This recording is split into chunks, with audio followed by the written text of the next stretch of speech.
Bonjour, aujourd'hui, les amis, nous retrouvons bien entendu l'évangile de Luc. Nous sommes alors un peu plus loin, là, nous sommes au chapitre 16, hein, l'Église nous envoie nettement plus loin.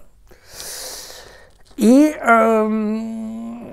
nous allons lire les versets 19 à 31 pour une très belle histoire. En fait, une histoire exclusive de Luc, les autres n'en parlent pas. Et vous savez, moi, quand je prépare ces petites vidéos que je vous fais, et bien et là, pour l'instant, donc j'ai l'occasion de relire, de lire, parfois de découvrir, mais enfin en général plutôt de lire et de relire, des passages de l'évangile de Saint Luc, et quand même j'arrive toujours à la conclusion de dire que vraiment Luc c'est quand même bien foutu. Hein. C'est quand même un évangile qui est... Enfin bon, voilà, il y a des choses... voilà. Vous savez que j'aime bien Jean. Mais ouais, Luc, c'est quand même un évangile assez... voilà, ouais, assez sérieux. Il y avait un homme riche qui s'habillait de pourpre et de linge fin et qui faisait chaque jour de brillants festins. Un pauvre, du nom de Lazare, gisait, couvert d'ulcères, au porche de sa demeure. Il aurait bien voulu se rassasier de ce qui tombait de la table du riche, mais c'était plutôt les chiens qui venaient lécher ses ulcères. Or le pauvre mourut et fut emporté par les anges aux côtés d'Abraham. Le riche mourut aussi. Il fut enterré. Au séjour des morts, comme il était à la torture, il leva les yeux et vit de loin Abraham avec Lazare à ses côtés. Alors il s'écria, « Mais Abraham, mon père, aie pitié de moi, envoie Lazare tremper le bout de son doigt dans l'eau pour me rafraîchir la langue, car je souffre le supplice dans ces flammes. » Mais Abraham lui dit, « Mais mon enfant, souviens-toi que tu as reçu ton bonheur durant ta vie comme Lazare le malheur, et maintenant il trouve ici la consolation et toi la souffrance. De plus, entre vous et nous, il a été disposé un grand abîme, pour que ceux qui voudraient passer d'ici vers vous ne le puissent pas, et que de là non plus, on ne traverse pas vers nous. » Alors le riche dit à nouveau, « Mais je te prie alors, Père, envoie Lazare dans la maison de mon père, car j'ai 5 frères, qu'ils les avertissent, pour qu'ils ne viennent pas, eux aussi, dans ce lieu de torture. » Et Abraham lui dit, « Mais écoute, ils ont Moïse, ils ont les prophètes, qu'ils les écoutent. » Alors l'autre reprit encore, « Non, Abraham, mon père, mais si quelqu'un vient à eux de chez les morts, alors ils se convertiront. »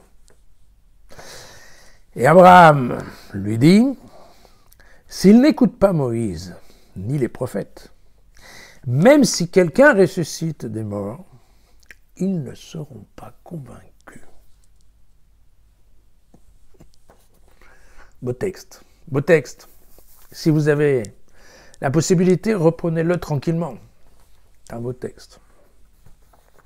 Il faut savoir que c'est une histoire en fait qui n'est pas de Luc, c'est une histoire qui date d'un conte égyptien d'ailleurs du IVe siècle avant Jésus-Christ, vous voyez.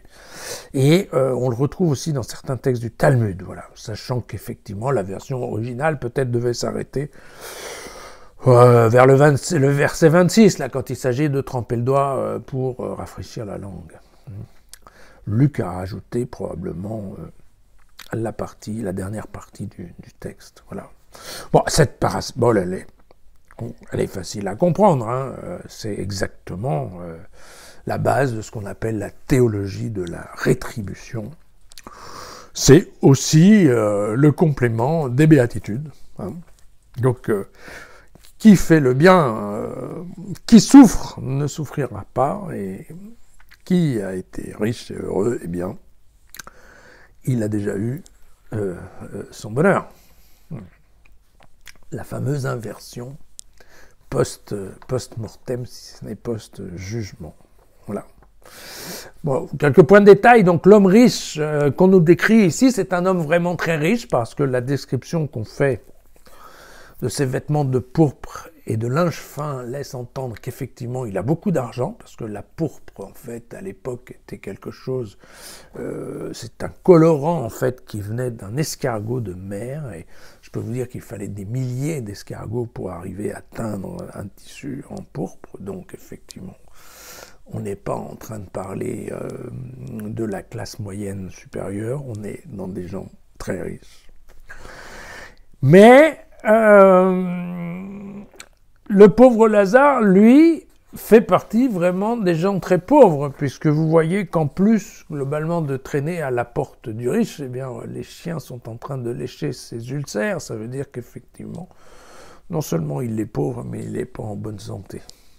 Donc nous avons bien les deux extrêmes, on va dire, de l'échelle du bonheur sur Terre. Et évidemment, voilà, surgit la mort, et donc là, il y a tout de suite une inversion de situation, puisque vous voyez que le riche est enterré, ce qui est normal pour un riche, à l'époque. Je vous rappelle que les pauvres, eux, avec un peu de chance, ils avaient le droit à la fosse commune, mais pas toujours. Or, dans la religion juive, vous savez que c'est très important de pouvoir être enterré. Et puis, par contre, le pauvre, ben, vous voyez que lui, son corps est emmené au ciel avec des anges. Et ça, vous savez que, globalement, c'est un signe, le signe de Élie, à qui c'était arrivé. Voilà. Donc, vous voyez qu'ici, tout de suite, il y a un changement de situation dès la mort. Et puis, bien entendu, là-haut, alors, il y a une description un peu spécial, gentil, d'un côté le paradis, de l'autre côté l'enfer, entre les deux un ravin qu'on ne peut traverser dans aucun des sens. Bon, voilà.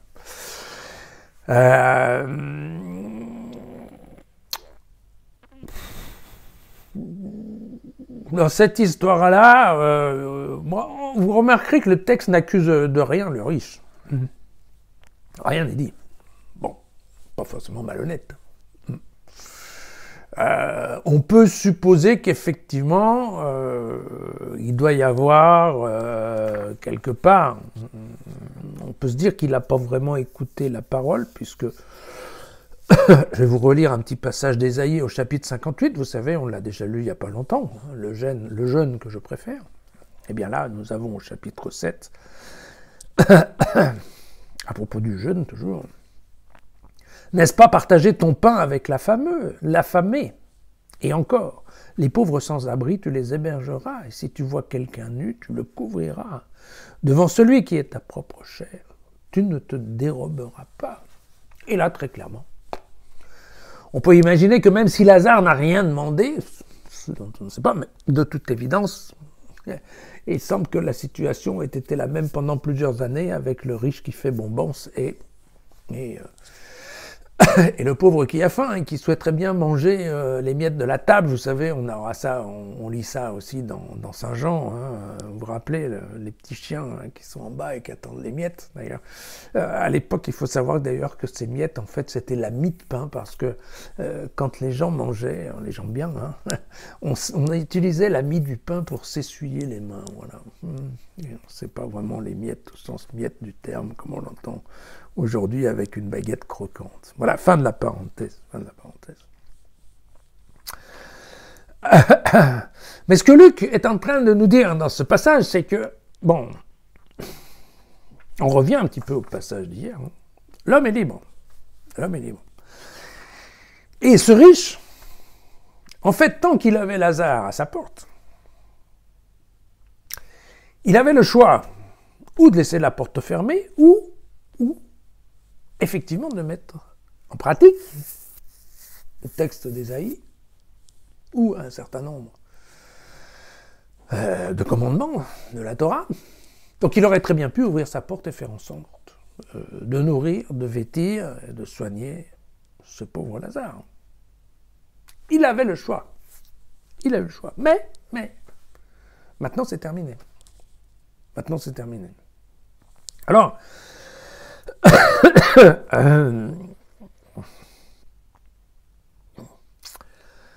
non seulement c'est terminé, puis vous voyez, il n'y a plus rien à faire, quoi. Ça vaut même pas la peine d'emmener quelqu'un sur Terre en revenant des morts, en disant attention, si vous faites pas ça, oui, ça marche pas. Évidemment, alors, il faut savoir que c'est un passage qui n'était pas très facile à lire. Hein. Même pour des chrétiens, pourquoi? Parce que quand même, on a ici Abraham qui refuse 3 fois, d'aider le riche. Pas un bon exemple de charité. Hein. Et puis alors on se demande où est la miséricorde de Dieu, voilà. Parce qu'après tout, il fait là-haut, il fait amende honorable, hein, Lazare.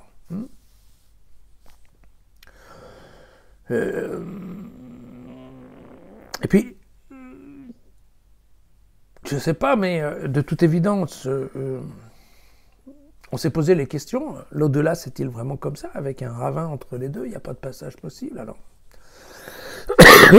Vient derrière tout le raisonnement très sophistiqué de l'Église catholique sur le purgatoire, bien entendu, qui est assez différent de cette notion qu'on a ici, un ravin, et d'un côté ça brûle, et de l'autre côté on fait bonbons, voilà. Mais on peut aussi se demander pourquoi Lazare a-t-il été sauvé, parce que, après tout, avait-il la foi? Rien ne le dit. Aimait-il Dieu? Rien ne le dit non plus. Vous vous souvenez, les réformateurs avec leurs histoires des œuvres et de la foi. Lazare, ni l'un ni l'autre. Hein. L'autre, on est sûr qu'il a oublié les œuvres, mais voilà. L'autre avait-il la foi? Ah, on ne sait pas. D'accord. Et voilà, donc, très clairement, par contre, là, le message de Luc, il est bien clair. Il dit, ok, la loi et les prophètes ne suffisent pas. Il dit bien, mais attendez, vous avez sur terre, vous avez la loi et les prophètes. Lisez la loi et les prophètes et appliquez. Construisez votre maison en fonction de la loi et des prophètes. Et même si quelqu'un revient du monde des morts, évidemment c'est Jésus, eh bien, personne ne croira en lui. Et du temps de Luc, il faut bien dire que c'est un peu vrai. C'est pas une mauvaise analyse.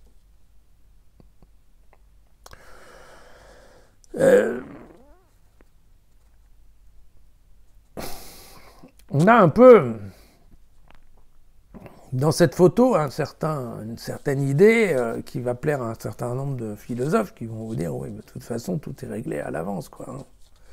Il y a ceux qui seront sauvés, ceux qui ne le seront pas, et puis ça ne sert pas à grand-chose de faire tenter d'inverser les choses, parce que vous voyez, il n'y a pas de pont entre les deux. Bon, ce qui est certain, c'est qu'ici, voilà, en fait, Luc, il appelle chacun à une certaine éthique de vie. Voilà. C'est ça, en fait, hein, d'ailleurs. Construire sa maison sur du roc, mettre en œuvre ce qu'on apprend par sa spiritualité, ça, c'est obtenir une certaine éthique. Effectivement, c'est ça. L'éthique, c'est ça. Alors, et il insiste, c'est toute sa vie qu'il faut avoir une certaine éthique, c'est pas juste à un certain moment. Voilà. Et, vous voyez, c'est ça l'idée qu'il dit, c'est, attention, c'est vraiment ça ce qui compte, parce qu'une fois que ça sera cuit, une fois qu'on sera mort, on pourra supplier tout ce qu'on veut, hein, Dieu n'écoutera pas. Et on trouve ça plusieurs fois. Vous verrez un autre passage, je ne sais plus chez qui, où les jeunes filles oublient de se réveiller pendant la nuit, mais la porte est fermée.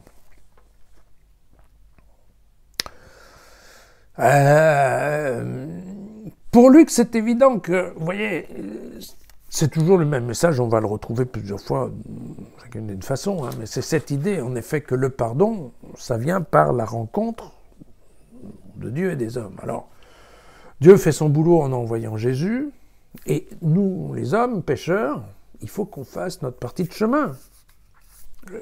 Luc nous explique bien qu'en effet, le pardon, c'est un pardon qui est automatique. Automatique si et seulement si, le pécheur fait un acte de contrition et prouve à Jésus qu'en effet, il va changer son comportement. Et tout ça, ça se passe pendant la vie. C'est pas après. Donc, le pardon, oui, ça marche, oui, c'est automatique, mais c'est pas gratuit. C'est pas gratuit. Il faut bien que l'homme souffre un peu et qu'il démontre sa volonté réelle de vouloir changer. Et alors, oui, alors, il y aura le pardon, et non seulement le pardon, il sera certain, mais en plus il sera immédiat. Immédiat. Hein, c'est pas pardonner, on ne sait pas quand, le jour du jugement dernier.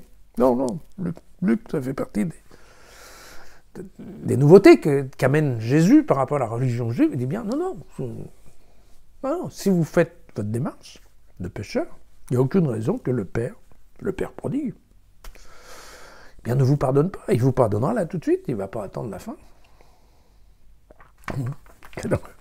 Et donc évidemment, c'est bien ce que nous explique cette parabole. Voilà. C'est pendant qu'on est en vie qu'on peut faire bouger les lignes après. C'est cuit. Sans jeu de mots par rapport au feu de l'enfer. Hein. Ok, à demain.